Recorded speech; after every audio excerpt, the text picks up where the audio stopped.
everybody? What's up, everybody? Let's talk about it. It's April Dawn. What up, everybody? It's April Dawn. What up, everybody? It's April Dawn. Let's talk about it. What up, everybody? It's April Dawn. Let's talk about it. This is 911 Season 4, Episode 11. All right, y'all, my bad. I skipped last week, number one, because I was just really tired. I am tired tonight, too, but I told myself I was going to power through these videos.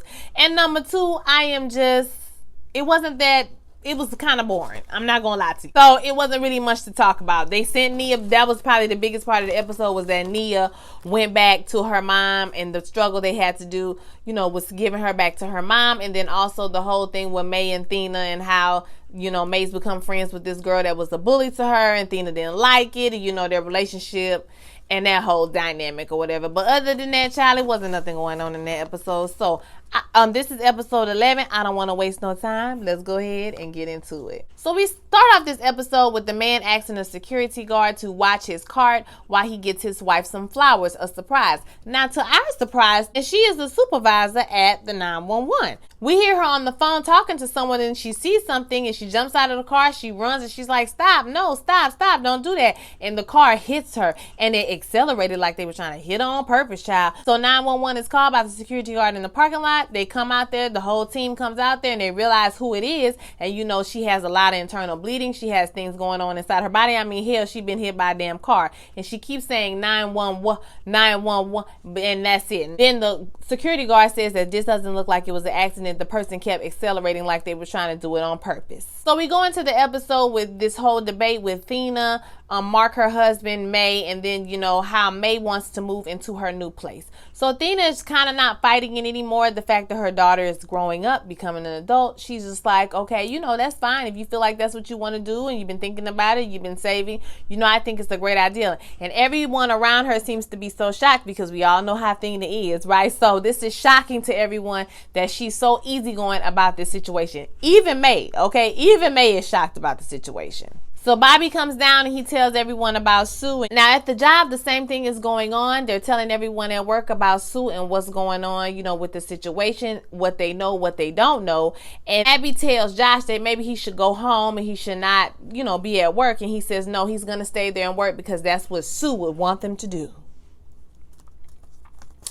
Then we see a flashback of Josh because he speaks about Sue, and says that she saved his life. And so we get a flashback and a little backstory on him. So basically, he was a freelance stenographer. He showed up to a new job. He ended up staying at the job late that night because he got so engrossed in his work. And he only to realize that the building is on fire. So he calls 911 and Sue is the one who answers the phone. So throughout the episode, we see these flashbacks where, she's helping him get to the stairwell. He sees someone in the stairwell. He grabs the person. He carries them on his back. He brings them upstairs, and everything is fine, well and good. They get him out of there. He lives. The woman lives. And he doesn't even. Did I finish that episode? Yes, he already went to the hospital. Child, he was gone before the woman could even say thank you. Eventually, he goes back up to the 911 to thank this woman and ask her about, and tell her about what happened and how she saved his life.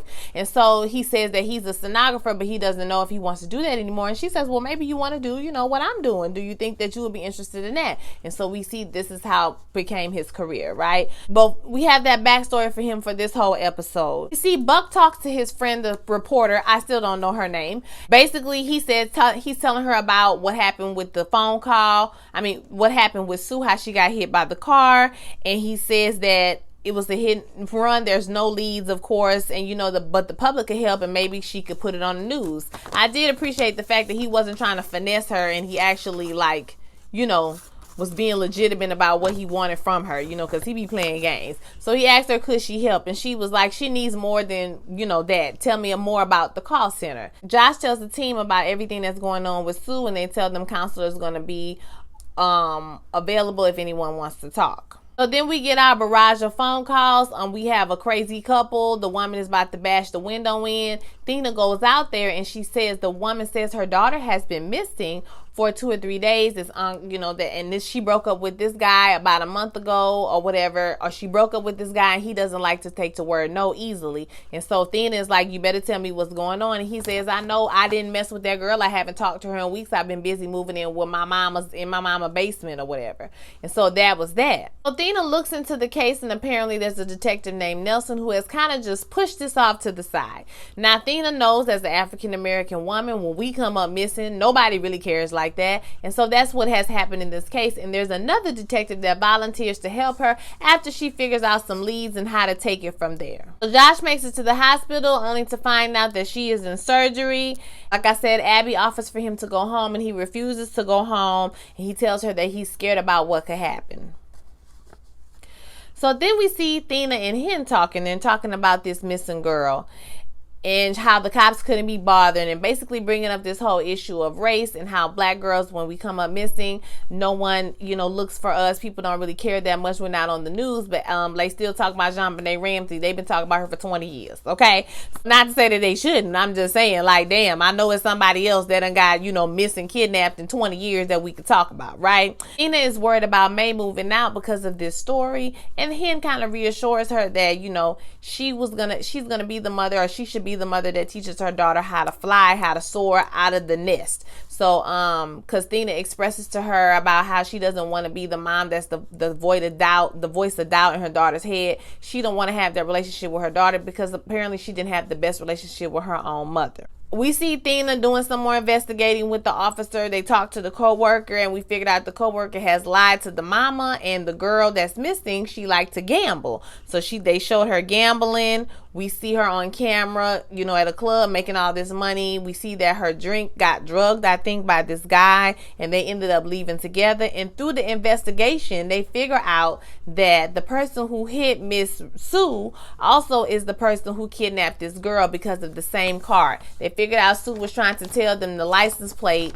number 911, like Williams, okay? You know, that's how they do the little code words or whatever for the letters. So instead of saying 911. So they figured this out, like I said, through a series of investigative techniques. Y'all, I'm not about to go through everything they did, okay? But they find out the man's car has been in a container after they get tips from everybody, right? So they find out that the car is by a container park or something like that. So they go into the container place, and obviously it's like a big maze. And then they end up finding the girl. They look out and find the girl, but the guy is still lurking around, right? So basically, when I tell you right here, Josh, he did that, baby. I was on pins and needles, honey. They had me on the edge of my damn seat.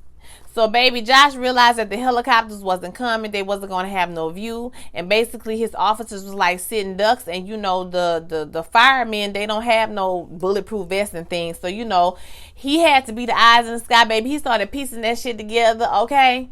Piecing it together, honey. He was putting it together, girl. Like Dr. He was putting that shit together like Dr. Strange, bitch. Shit was just whirling around in equations, and this is where the thing is. We gonna map it out, and baby, he mapped it out and told him where to go. Baby, hit this corner, do this, do that. Baby, I was like, you better do it, Josh. You did that, okay? You did that. It kind of put this, you know, like I said, a backdrop of Sue being a great teacher to him, a great mentor to him, because a lot of his best things come from her. And, you know, like I said, he's always thinking like, what would she be doing? So, you know, like I said, he was coordinating his brain. He was thinking about what have I been taught by somebody who really knows what they're doing. And so he just put all that together. So it was amazing to watch.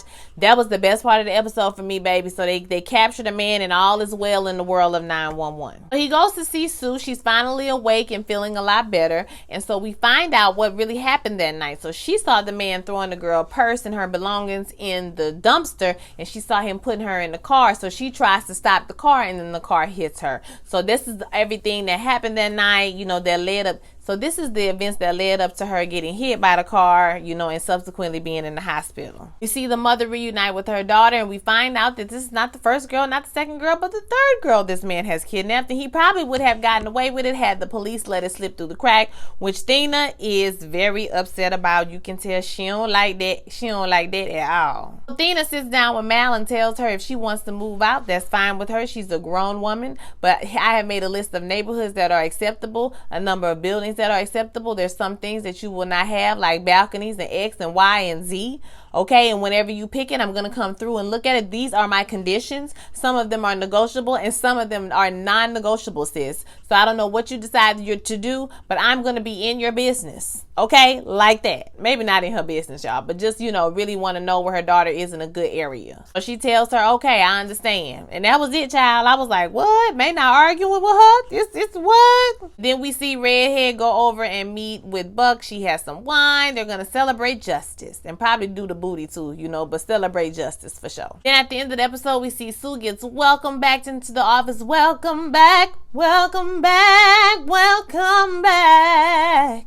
Oh yes, Sue, you're back. Oh yes, oh yes. So Sue is back.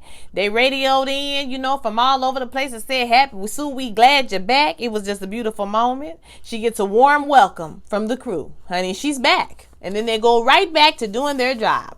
So I thought this episode was excellent. I had a good time watching this one, honey. I don't know about y'all, but it was exciting. I was like, all right, y'all giving it tonight. Because see, 911 Lone Star, they're giving it every week. They giving us what we want, okay? And I need something going on with them. It's just like the first and the second season where every show be so good. You know what I mean? It's that third season that things get a little shaky. And not to say that 911 is bad, because it's a good show. It's just not exciting like it was, at the beginning. And it was like exciting. Oh my God, every week, But I mean, how many things can go wrong? You know what I mean? In one season, how many major catastrophes could you have? So I'm with character development. You know what I mean? I'm all about it.